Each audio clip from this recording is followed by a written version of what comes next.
आप सभी भक्तों को भाद्रपद मास के शुक्ल पक्ष की चतुर्थी गणेश चतुर्थी की ढेर सारी शुभकामनाएं। गजानन महाराज का आशीर्वाद आप सभी पर सदा ही बना रहे। भक्तों, जैसा कि आप जानते हैं कि सनातन धर्म में जितने भी पर्व आते हैं उनमें से हर पर्व का कोई न कोई विशेष महत्व होता है, लेकिन जब हम गणेश चतुर्थी की बात करते हैं तो यह सिर्फ एक त्योहार नहीं बल्कि भक्त और भगवान के बीच प्रेम और विश्वास का अद्भुत संगम है। वर्ष 2025 में गणेश चतुर्थी को लोगों के मन में बड़ा ही असमंजस या की भावना है। भक्त कंफ्यूज में है कि गणेश चतुर्थी कब है, 26 तारीख को या 27 तारीख को। कुछ लोग बोल रहे हैं कि 26 को तो हरितालिका व्रत है और कुछ लोग 27 का बता रहे हैं। तो आज की इस वीडियो में हम आपकी इसी कंफ्यूजन को दूर करने जा रहे हैं। गणेश चतुर्थी या यूं कहें कि गणेश उत्सव 2025 में पर्व बुधवार 27 अगस्त 2025 को पूरे भारतवर्ष और विश्व भर में श्रद्धा और भक्ति के साथ मनाया जाएगा। हिंदू पंचांग के अनुसार यह तिथि भाद्रपद मास के शुक्ल पक्ष की चतुर्थी होती है और इसी दिन विघ्नहर्ता, बुद्धि और विवेक के देवता गणपति बप्पा का जन्म हुआ था। इसीलिए इस दिन को विनायक चतुर्थी और गणेश चतुर्थी दोनों नामों से जाना जाता है। भक्तों, जैसा कि आपको बता दें, यह चतुर्थी कोई मामूली तिथि नहीं है। इस स्थिति पर भगवान गणेश स्वयं पृथ्वी लोक पर आते हैं और अपने भक्तों के संकट को दूर करते हैं। जो कोई मनुष्य भगवान गणेश जी का आने का स्वागत सच्चे मन से करता है, विधि विधान से पूजा पाठ व्रत करता है, भगवान गणेश उसके सारे दुख दर्द कष्ट अपने साथ लेकर चले जाते हैं। भक्तों, जब हम गणेश चतुर्थी की बात करते हैं ना, तो यह सिर्फ एक दिन की पूजा भर नहीं होती। इसे ऐसे समझिए जैसे कोई राजा अपने महल से निकलकर प्रजा के बीच आकर कुछ दिनों के लिए रहने लगे। हर साल भाद्रपद मास की शुक्ल पक्ष की चतुर्थी तिथि को यानी अगस्त सितंबर के महीने में गणपति बप्पा अपने कैलाश से धरती पर पधारते हैं। उनके आने का भाव यह है कि वो अपने भक्तों के सुख दुख सुने, विघ्न दूर करें और हर घर में खुशियां बरसाएं। अब प्रश्न यही आता है कि बप्पा हमारे घर में कितने दिन रहते हैं? तो देखिए, यह हर घर परिवार पर निर्भर करता है। कुछ लोग उन्हें सिर्फ 1.5 दिन के लिए विराजमान करते हैं, यानी स्थापना करने के अगले दिन ही विसर्जन कर देते हैं। कोई उन्हें 3 दिन रखते हैं, कोई 5 दिन, कोई 7 दिन और कुछ लोग पूरे 10 दिन तक गणपति बप्पा को घर में विराजित रखते हैं। शास्त्र और लोक परंपरा दोनों यही कहते हैं कि पूरे 10 दिन रहकर भाद्रपद शुक्ल पक्ष की चतुर्दशी यानी अनंत चतुर्दशी के दिन विसर्जन करना सबसे प्रमुख और पूर्ण माना जाता है।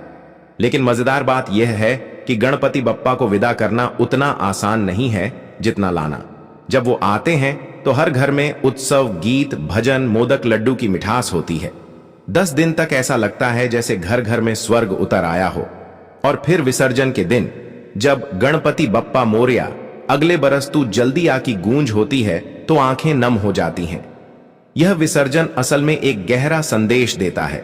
जीवन अस्थायी है, हर चीज वापस उसी ईश्वर में विलीन हो जाती है जिससे निकली है।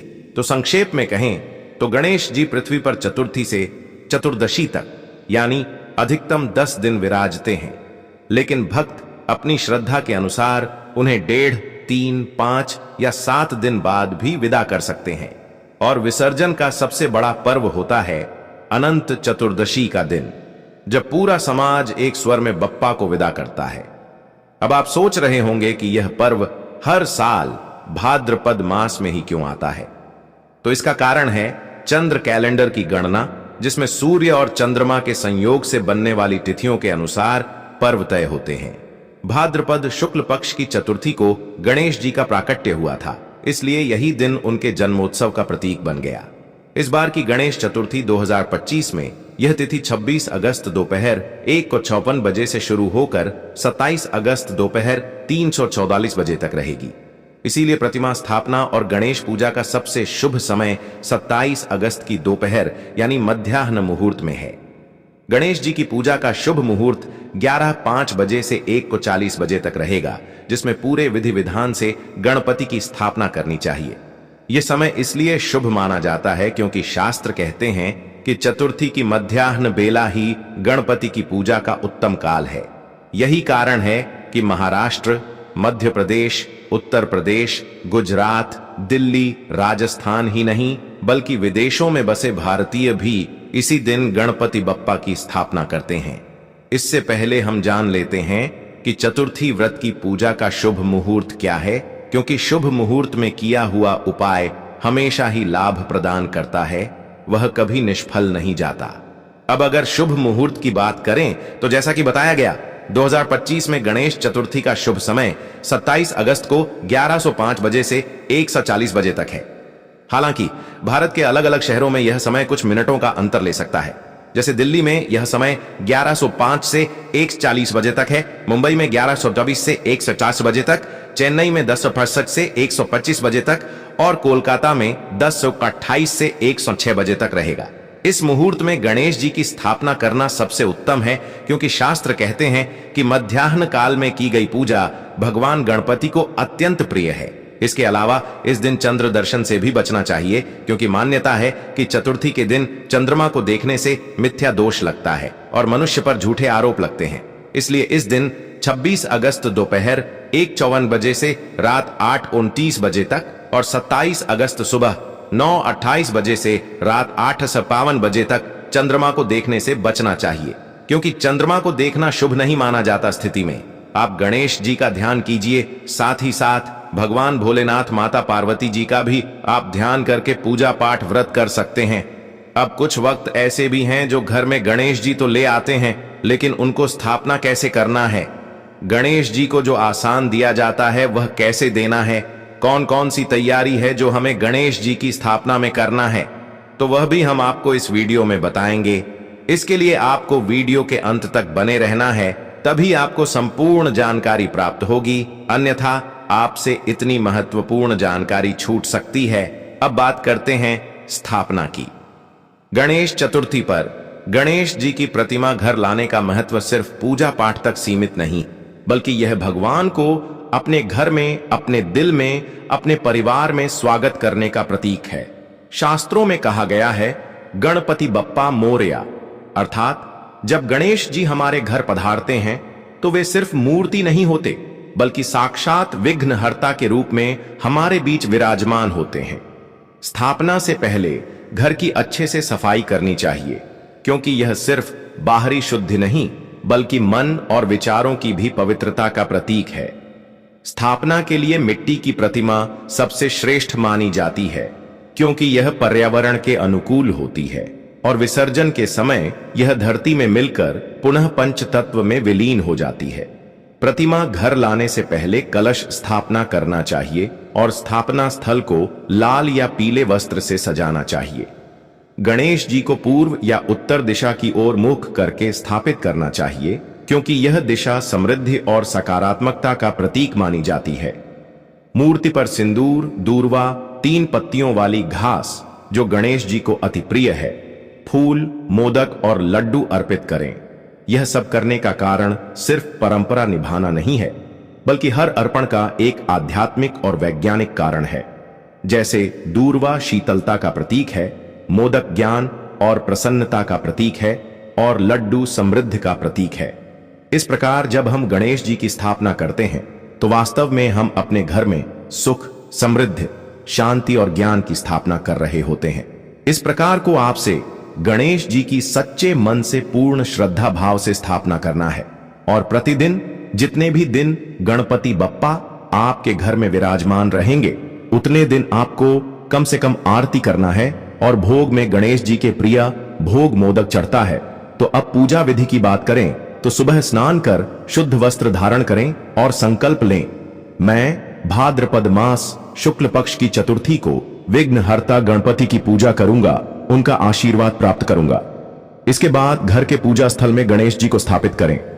शास्त्रों के अनुसार गणेश पूजन षोडशोपचार से करना चाहिए, यानी 16 प्रकार की सेवाएं, आवाहन, आसन, पाद्य, अर्घ्य, आचमन, स्नान, वस्त्र, गंध, पुष्प, धूप, दीप, नैवेद्य, आरती, मंत्र जप, प्रदक्षिणा और नमस्कार। प्रत्येक सेवा का अपना महत्व है। उदाहरण के लिए दीपक जलाना अज्ञान के अंधकार को दूर करने का प्रतीक है, धूप वातावरण की शुद्धि का प्रतीक है और नैवेद्य अर्पित करना भगवान को अपने जीवन की सारी उपलब्धियां समर्पित करने का भाव है। व्रत नियम के अनुसार इस दिन प्रातः से लेकर पूजा के बाद तक व्रत रखना चाहिए। कुछ लोग फलाहार करते हैं, कुछ लोग निर्जल उपवास भी करते हैं, लेकिन मूल नियम यह है कि व्रत के दौरान मन और वाणी की शुद्धि रखनी चाहिए। झूठ, क्रोध, हिंसा और नकारात्मक विचारों से बचना चाहिए। व्रत का उद्देश्य शरीर को कष्ट देना नहीं है, बल्कि आत्मा को शुद्ध करना और भगवान से सच्चे मन से जुड़ना है। अब आती है सबसे मुख्य बात, आरती। गणेश जी की पूजा बिना आरती के अधूरी मानी जाती है। जब परिवारजन और भक्त मिलकर हाथों में दीप लेकर जय गणेश देवा गाते हैं तो ऐसा लगता है जैसे पूरा वातावरण ही गणेशमय हो गया हो। आरती के समय दीप को गणेश जी के सामने 3, 5 या 7 बार गोल घुमाया जाता है और साथ में घंटी बजाई जाती है। आरती के बाद दीप को अपने माथे पर लगाना चाहिए और प्रसाद सबको वितरित करना चाहिए। भगवान गणेश जी को प्रसन्न करने के लिए प्रसाद का बहुत विशेष महत्व है, क्योंकि गणपति बप्पा भोले स्वभाव के देवता हैं और थोड़े से भाव से भी प्रसन्न हो जाते हैं। गणेश जी को मोदक, लड्डू, गुड़, तिल, नारियल, दूर्वा, दूब घास और लाल फूल विशेष रूप से प्रिय हैं। प्रसाद में खासकर मोदक और लड्डू को सबसे उत्तम माना जाता है, क्योंकि इन्हें भगवान गणेश की प्रिय वस्तु कहा गया है। इसके साथ ही फल, ताजे बने पकवान और पंचामृत का भी प्रयोग किया जा सकता है। पूजा के बाद जब भक्त प्रसाद ग्रहण करते हैं और आपस में बांटते हैं तो इससे न केवल पुण्य की प्राप्ति होती है, बल्कि घर परिवार में प्रेम, सुख, समृद्धि और एकता भी बढ़ती है। प्रसाद वितरण करने से माना जाता है कि भगवान गणेश कृपा बरसाते हैं, विघ्न बाधाएं दूर होती हैं और जिस भाव से भक्त प्रसाद ग्रहण करता है उसे उसी भाव का फल प्राप्त होता है। इसीलिए कहा गया है कि प्रसाद केवल मिठाई या भोजन नहीं, बल्कि भगवान की कृपा का प्रतीक है, जिसे बांटने से घर में लक्ष्मी का वास होता है और हर कार्य में सफलता मिलने लगती है। यह परंपरा हमें यह सिखाती है कि जब हम सब एक स्वर में आरती करते हैं तो यह सामूहिक शक्ति बनकर हमें और हमारे घर को बुरी शक्तियों से बचाती है। जैसा कि भक्तों आप जानते हैं कि कोई भी पूजा पाठ हो, हवन हो, सबसे पहले भगवान गणेश जी की पूजा की जाती है, क्योंकि देवताओं में सबसे उच्च और पूजनीय स्थान भगवान गणेश जी का है। इसीलिए आपको जो भी पूजा विधि हमने बताई है उसे पूर्ण श्रद्धा भाव से करना है, तभी भगवान आपकी परेशानी को सुनेंगे, समझेंगे और उन्हें हमेशा के लिए अपने साथ लेकर चले जाएंगे। इस दिन भक्तों, हमें पूजा पाठ करने के साथ साथ कुछ ऐसी सावधानियां भी हैं या कुछ ऐसी गलतियां जो जाने अनजाने में हमारे द्वारा हो जाती हैं, तो उनसे हमें बचाना चाहिए। तो यह भी हम आपको बता देते हैं ताकि आप भी इन गलतियों को करने से बच सके।